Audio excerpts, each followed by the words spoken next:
I planted corn on top of a nuclear weapon. So you're in prison for planting that corn. But the immediate aftermath was that a soldier was left in the field with me with a gun, not on my head, but aimed at me. And I asked the soldier, do you think the corn will grow?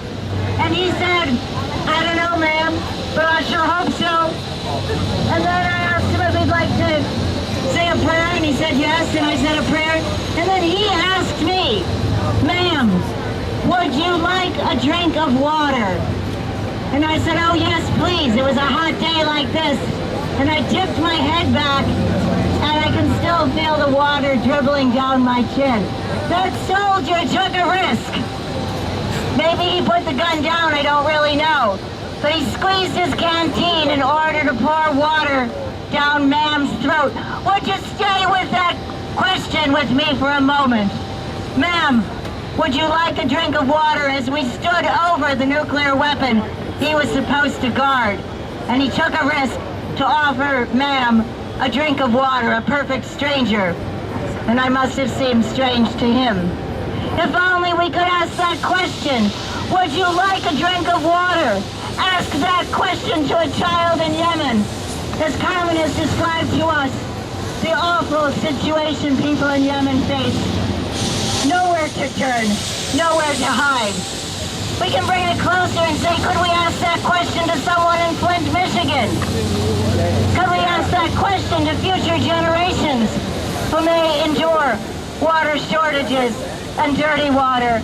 And I think about Afghanistan after 16 years of war, and I realize that we're once coming down from the Hindu Kush mountains, snow melted and filled the Kabul River with clean, pure water. Because in spite of the United States spending more money that was spent in the Marshall Plan, the funding went to line the pockets of many warlords, of many corrupt people.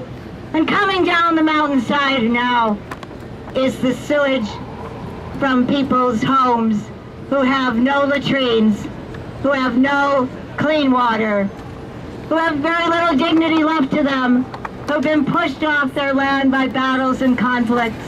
Kabul was once a city for 1.1 million people when the United States first invaded Afghanistan. Now there are close to 6 million people crowded in. And when I go to a refugee camp, quite often, a grandmother, thin and her body wasting, will embrace me and tremble and cry and say, I have no bread to give my children. My young friends in Afghanistan, the Afghan Peace Volunteers, are my mentors and teachers. I never thought that after teaching high school for quite a lot of years, I'd have as my main mentors a group of teenagers, but they're great mentors. They're constantly teaching me. And all of you have heard about the exploits, if you will, the peace-minded exploits of the Afghan Peace Volunteers.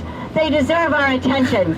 And many of us wear scarves that the young girls have created. And on one end it says, border free in English, and on the other end in their language, Bedune Mers, without borders. They don't want to be divided in ways that will call upon them to pick up a gun and kill. But now they're making a new scarf. It says, Mother. Because you see, the United States decided to use the largest non-nuclear bomb in its arsenal, and they bombed a remote area of Afghanistan, and quickly the news referred to that huge bomb with all of the collateral consequences in terms of environment and precedent as the mother of all bombs. And my young friend said, oh no, no, no, no, no. A bomb must never be called a mother. A bomb must never be called mother. And so they started to make scarves, one blue sky above us with mother. And then they went about organizing so that they brought together 24 people their age, young people from different provinces across Afghanistan. And they held a conference where they could sit down, sit together, and talk face to face.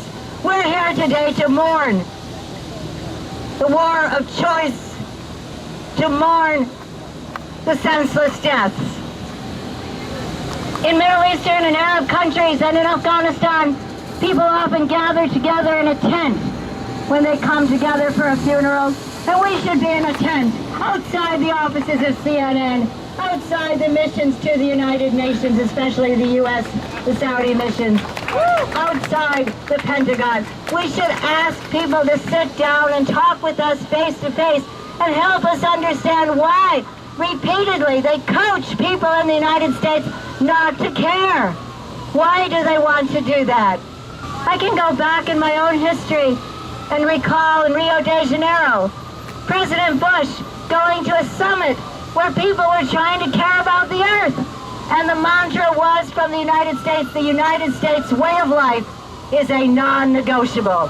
Raise your hand if you'll negotiate. We'll negotiate. We don't want this lifestyle that's been overconsumptive, polluting, menacing. And then Madeleine Albright, closer to our time, went to Kent State before the United States decided to bomb Iraq in 1998. And she said, if we have to use force, we must. We are America. She continued, we are the indispensable country. We stand taller than others. We see further. We see the dangers. Well, there is danger. But the danger is in U.S. exceptionalism. The danger is in any coaching that creates the impression so false that our lives are worth more than the lives of others. When that bomb exploded, the largest non-nuclear bomb in the U.S. arsenal, when it exploded in Afghanistan, a general in charge of the U.S. forces, General Campbell, was asked, well, how many Afghans do you think were killed? And he said, quite frankly, that wouldn't be a very good use of our soldiers' time to go and count the dead. And this echoed Colin Powell. Some of you will remember in 1991, when U.S. troops came into Iraq. I was there then. There were so many conscripts that never wanted to fight in anybody's army. And they were in the trenches, and United States military vehicles buried those young men alive. They were trying to raise their hands to say they were surrendering. They were buried alive, and Colin Powell was asked how many people were killed. And he said, frankly, that's not a number that interests me terribly. Well, it is a number that must interest us terribly if we're going to learn to live together on this planet and grapple with the most important ethical question we all face: how can we learn to live together without killing one another? How can we learn to live together without killing one another, without killing our planet? So my brothers and sisters, I see your earnest faces. I see so much beauty represented in this group here.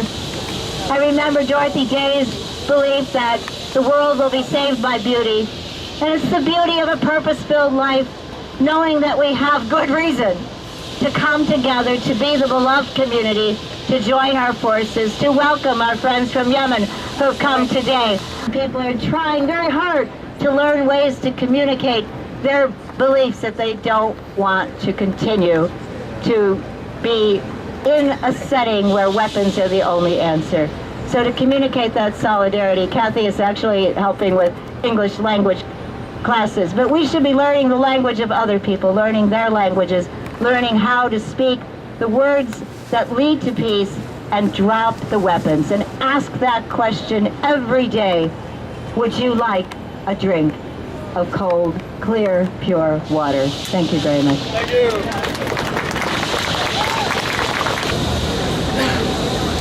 So I want to take us back, because the vigil here has been for Yemen, and I just want to put some of that in perspective if people do not know what has occurred in Yemen for the last 2.5 years.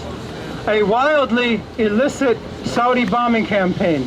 A bombing campaign that was deliberately targeted to create a famine in Yemen.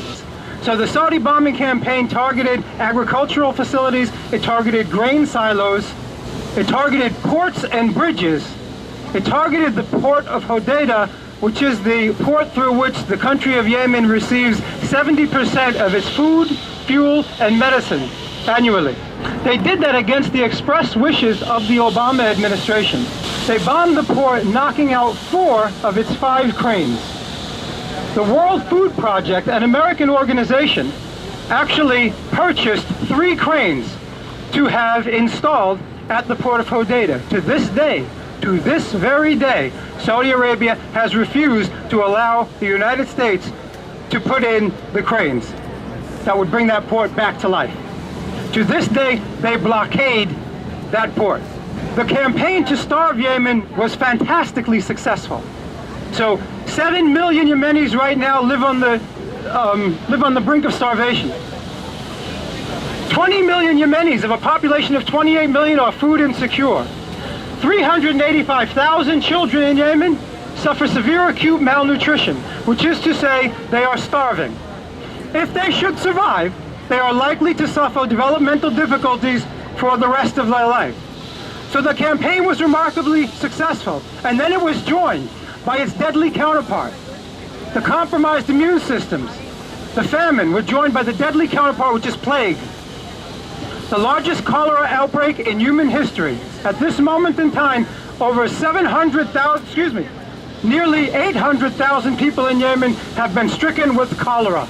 Cholera, which science could almost put out of existence. Cholera from which no one should die, because it only takes clean water and some salts to heal it. The Saudis had bombed more than half of the hospitals. War crimes. The Saudis had bombed sewage treatment facilities, electrical grids, desalination plants.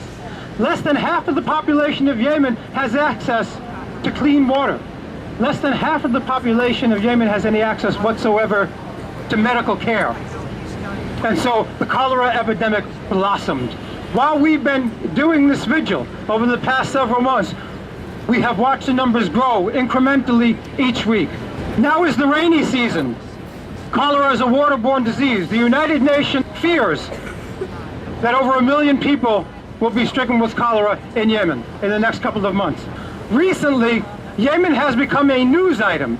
The New York Times has printed a number of very good substantive stories regarding Yemen.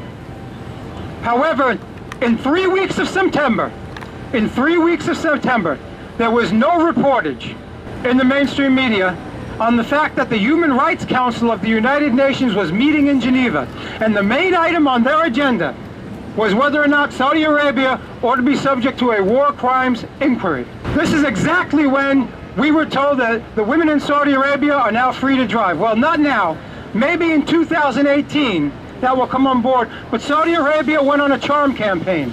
In Geneva, they threatened countries their relationship with the kingdom would suffer financially. Once again, Saudi Arabia threatened to pull its money out of the UN. On the House floor in the next couple of weeks, there's going to be a vote. And that vote is whether or not it is constitutionally acceptable for the United States to be refueling Saudi planes in midair. Does that not make us co-belligerents? The newest news on this is via Charlie Rose, a former director of one of the agencies at the CIA, recently divulged that American special forces on the ground were fighting the Houthi rebels. That means we are participating directly in a Yemeni civil war. There is no authorization for the use of military force. The demand is to stop all arms sales to Saudi Arabia and the United Arab Emirates, to open up all of the ports in the country, to open up the airport, to allow the people of Yemen to get their food, their fuel, and the medicine. That we might all join together and become a human race again.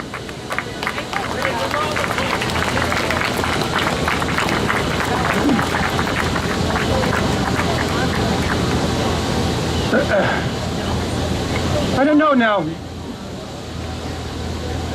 Perhaps we should take some silence, come closer together, and take a moment of silence. I would remind people that we are here and continue to be here doing the vigil until the snow chases us away.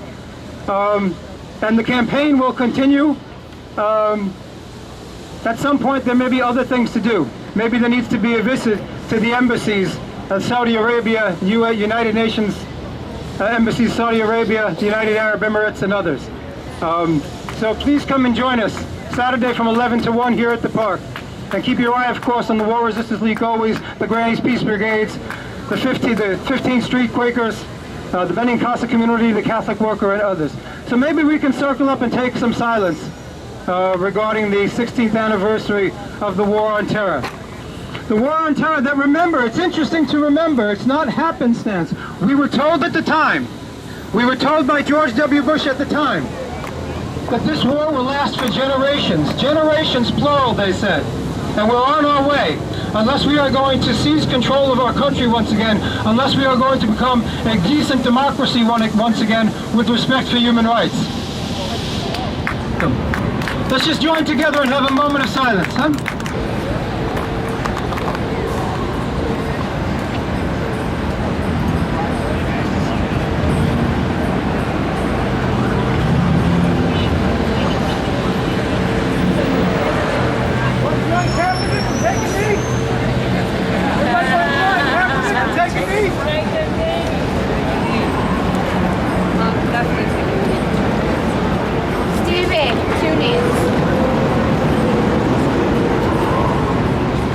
So let's literally take 1 minute, 60 seconds, 1 minute of silence.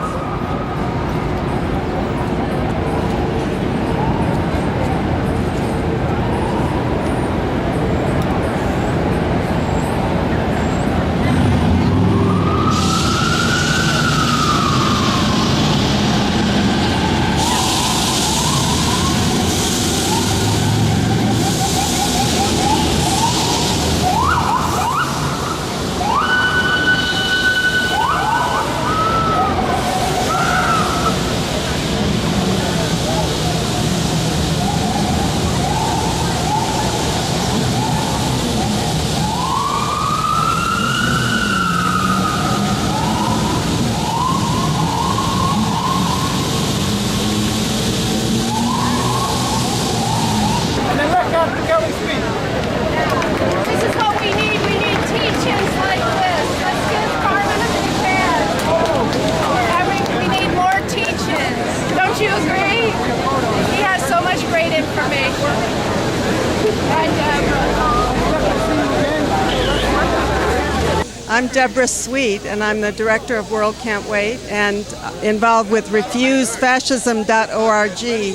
And it begins November 4th. This nightmare must end. The Trump-Pence regime must go. On that day, we're going to begin protests in the street every day and every night until the regime is gone. Is this going to be in this place right here, Union Square? I think starting on Saturday, November 4th, right here at 2 o'clock, we're going to kick it off, and we're calling on all individuals and organizations to come together around the single demand. Trump and Pence must go. This is a danger to all of the globe, all of humanity, and they are dead set on a course of fascism out of the White House. Every day is another aspect of this nightmare, and it's only up to us to stop it. The people have to stop it. What do you think the format of these protests will be? Well, I know that they're going to be very diverse and they're going to be nonviolent, and I hope they have many different formats. In other words, one day it could be the people of faith coming together with their message. Another day it could be environmental activists. Another day we may mainly be marching against white supremacy and police brutality. Another day it might be for the rights of immigrants or against the ban on Muslims, which, by the way, goes into effect on October 18th. So we're inviting everybody to come to refusefascism.org, endorse the event, and be at the table to help decide what is the character of this great mass movement for November 4th. Is there going to be an educational or sort of teach-in aspect to these? I think we really need that, and one of the things we've been able to do is pull together just a beginning list of the crimes of the Trump-Pence regime, and also a list of what they say they're going to do, and those things are rapidly being checked off by the regime.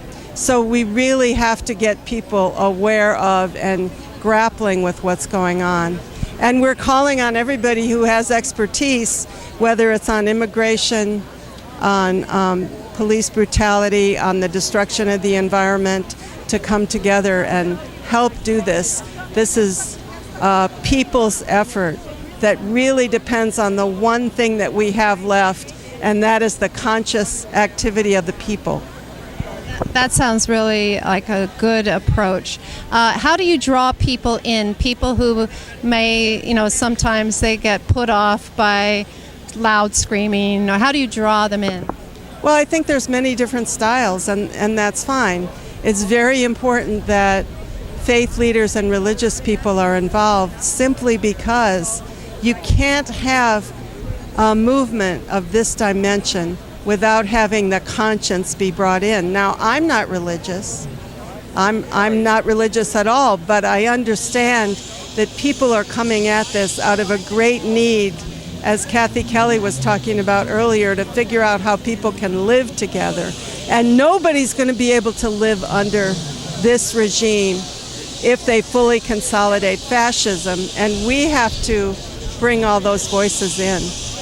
Well, thank you very much, Debra.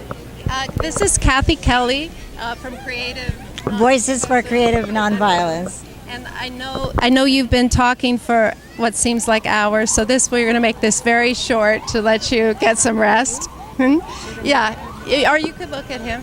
So we just wanted to get an update of where you're going and what's your next step. I know you've been talking about the Afghanistan peace group, the peace activists there, but just give us a little update of what you've been doing.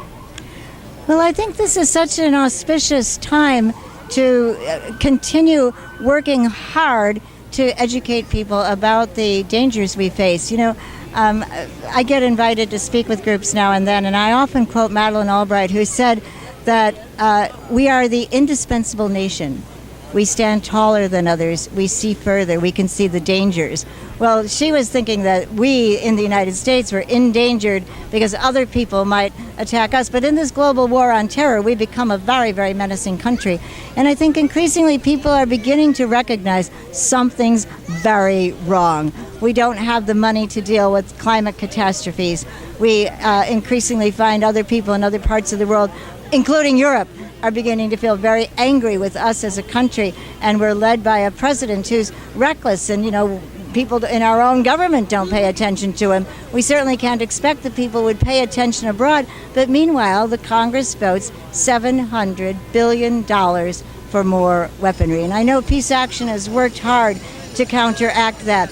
But if people can understand the collateral consequences of war, and that's why I and others go over to Afghanistan. We're guests of the Afghan Peace Volunteers, and they help us understand what it's like to live at the base of the Hindu Kush Mountains, and they no longer have clean snowmelt flowing down the mountain. It's fecal matter, and families, homes with no sewage, no sanitation system, no latrines, have no choice. Their fecal matter and their sludge goes down the mountain. The Kabul River is completely dried up. It's filled with litter. The infrastructure in Kabul is debilitated. People are hungry. They, too, face possible cholera. They call it acute watery disease. Well, the United States has spent more money than was spent on the Marshall Plan in delivering so-called aid, humanitarian aid, to Afghanistan. But where did it go? When I'm over there, I'll leave on October 16th.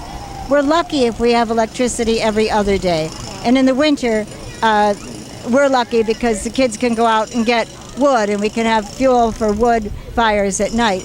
But many, many families huddle under inadequate blankets and are cold, their immunities go down, and they find it very, very difficult to survive the harsh winter.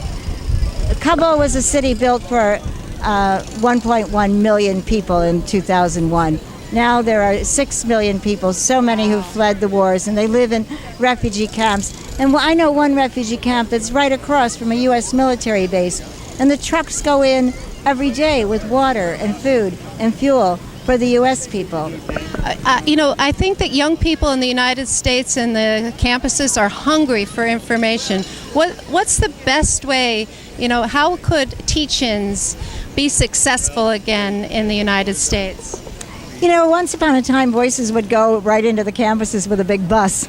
And actually, that was one way. You could just set up a table in the student union and talk with people, and it looked unusual enough that eventually a professor might say, well, yeah, you can come to my classes.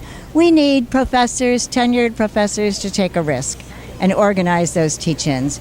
We need chancellors of universities to be hearing from the students who might say, you know, we pay an awful lot of money.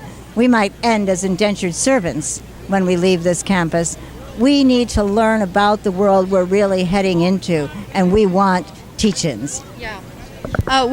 Peace Action New York State has been working hard. We have 20 student chapters starting this fall semester, and the students are so creative. And we, just the capacity for continuing that is a challenge. But how would you recommend that we go forward to build that kind of connection with the next generation?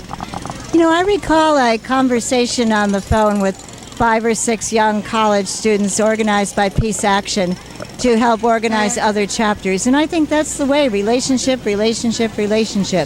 And as people begin to form friendships or have admiration for people they encounter, I think our movements can grow. But it's very important to listen to the people bearing the brunt of war. We have the technology now to do that.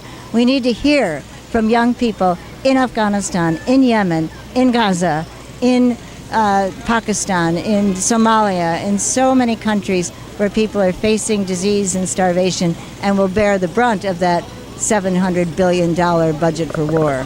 One other question. The Afghanistan Peace Volunteers, they do a really great job in getting their word out. So how did they do all of that? And they've begun to organize themselves. They now have 20 teams. They have a center that they can invite people to come to, and they actually invited people from 24 different provinces in Afghanistan to come together for a recent weekend-long retreat. They've just done astonishing things, and they do need financial support, and that's why I guess I kind of shake the tin can. Well, that's great, yeah. But they have managed to distribute thousands of heavy blankets made by widows who are employed to fashion those blankets and then give them away for free. They've managed to hold a street kids school, and they've got 100 kids enrolled every year. And to compensate for what the kids would earn on the streets as child laborers, they give the families rice and cooking oil and sometimes beans. They do surveillance, not the kind the drones do. They go up the mountainsides and knock on doors and sit down with widows and ask, how many times a week do you get beans? What's your source of water? Who earns an income? How old is that person? And out of those questions, they assemble the list of people that will receive duvets or make duvets or have children in the street kids school. The U.S. could do that kind of surveillance if we cared. So how can people help the Afghan Peace Volunteers? Okay, well, thank you very much, Kathy, for being here. We're so honored. And if anybody wants to visit in Chicago, they'd be very welcome.